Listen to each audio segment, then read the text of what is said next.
Hello friends, welcome to this video. In this video, we shall discuss an important event of Indian history that took place on 12th of August, and the event is Treaty of Allahabad. 12 अगस्त को treaty of Allahabad sign किया गया था 1765 में। उसी event को discuss करेंगे आज हम लोग और उससे रिलेटेड एक क्वेश्चन भी देखेंगे और आप पाएंगे कि क्वेश्चन में एग्जैक्ट डेट पूछ लिया गया है, यानी कि 12 अगस्त 1765 ये डेट पूछ लिया गया है ट्रीटी ऑफ इलाहाबाद के बारे में। ये जो तस्वीर आप देख रहे हैं स्क्रीन पर, इसमें आप देख सकते हैं ट्रीटी ऑफ इलाहाबाद पे जो साइन किया गया था रॉबर्ट क्लाइव के द्वारा। यहाँ आप देख सकते हैं रॉबर्ट क्लाइव का साइन आप, और जॉन कार्नैक, ये दो लोगों ने ब्रिटिश ईस्ट इंडिया कंपनी की तरफ से साइन किया था इस ट्रीटी को। चलिए ट्रीटी को विस्तार से समझते हैं। On 12th August 1765 second treaty of Allahabad signed. ये जो ट्रीटी है ये सेकेंड ट्रीटी की बात हम कर रहे हैं। इलाहाबाद में जो साइन हुई थी 1765 में, दो ट्रीटी साइन हुई थी इलाहाबाद में ही। दोनों में से जो सेकेंड ट्रीटी है उसकी चर्चा आज करेंगे, क्योंकि सेकेंड ट्रीटी ही साइन हुआ था 12th ऑफ अगस्त 1765 को। ठीक है, अब अगर ये सेकेंड ट्रीटी है तो फर्स्ट ट्रीटी भी रहा होगा। तो हम थोड़ा अगर बैकग्राउंड समझें तो एक साल पहले 1764 में एक बैटल लड़ा गया था, एक बैटल हुआ था, काफ़ी फेमस बैटल है, battle of Buxar. Battle of Buxar में जो बंगाल के नवाब रह चुके थे मीर कासिम, वो अवध के नवाब शुजाउद्दौला प्लस जो मुग़ल एम्पेरर थे उस वक्त के शाह आलम सेकंड, इन तीनों की कंबाइंड आर्मी थी। और कंबाइंड आर्मी ने ईस्ट इंडिया कंपनी से लड़ाई लड़ी थी, और ये जो आर्मी है इनकी, इन तीनों की कंबाइंड आर्मी वो हार गई थी, यानी ईस्ट इंडिया कंपनी की जीत हुई थी इस बैटल ऑफ बक्सर में।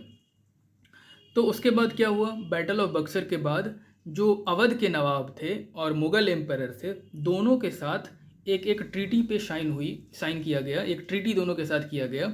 दोनों ही ट्रीटी साइन हुआ था इलाहाबाद में।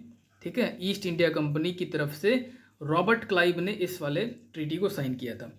जो पहला ट्रीटी साइन हुआ, फर्स्ट ट्रीटी ऑफ इलाहाबाद, उसमें यह कहा गया कि जो नवाब ऑफ अवध है शुजाउद्दौला, वो अपने अवध का, यानी इस बैटल के बाद, बैटल ऑफ बक्सर में हार मिलने के बाद भी ये जो अवध है ये वापस कर दिया गया अवध के नवाब को। लेकिन ये कहा गया कि आप इलाहाबाद और कारा जो है, वो जो दो इलाके हैं, उसको आप शाह आलम सेकंड यानी कि मुग़ल एम्पेरर को दे देंगे, उसे सरेंडर कर देंगे।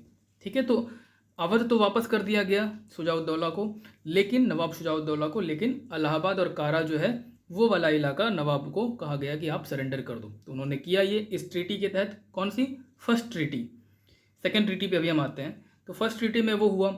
इसके साथ साथ फर्स्ट ट्रीटी में एक और चीज़ कहा गया कि जो ईस्ट इंडिया कंपनी ने ये लड़ाई लड़ी है, ईस्ट इंडिया कंपनी वर्सेस जो इन तीनों की जो सम्मिलित सेना थी, तो इस वार में, इस लड़ाई में काफ़ी क्षति हुई है, काफ़ी नुकसान हुआ है कंपनी का।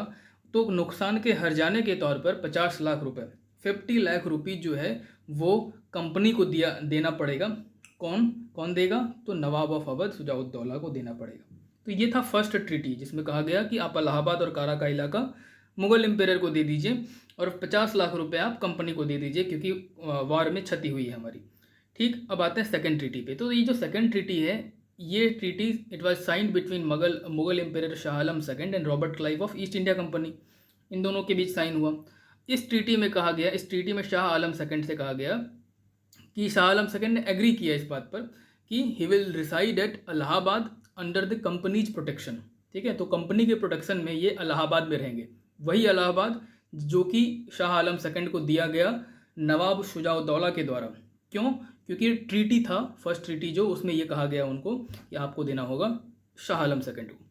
तो इलाहाबाद और कारा शाह आलम सेकंड को दिया गया, और उसे कहा गया, शाह आलम सेकंड से कहा गया आपको यहीं रहना है। तो शाह आलम सेकंड अब रहेंगे कहाँ? इलाहाबाद में, न कि दिल्ली में। ठीक, तो ये पहली बात थी इस ट्रीटी में। दूसरी बात जो बहुत ही इंपॉर्टेंट है वो ये कि Shah Alam second agreed to issue a farman, एक फरमान जो है उसने इशू किया, granting the diwani rights of Bengal, Bihar and Orissa to the East India company.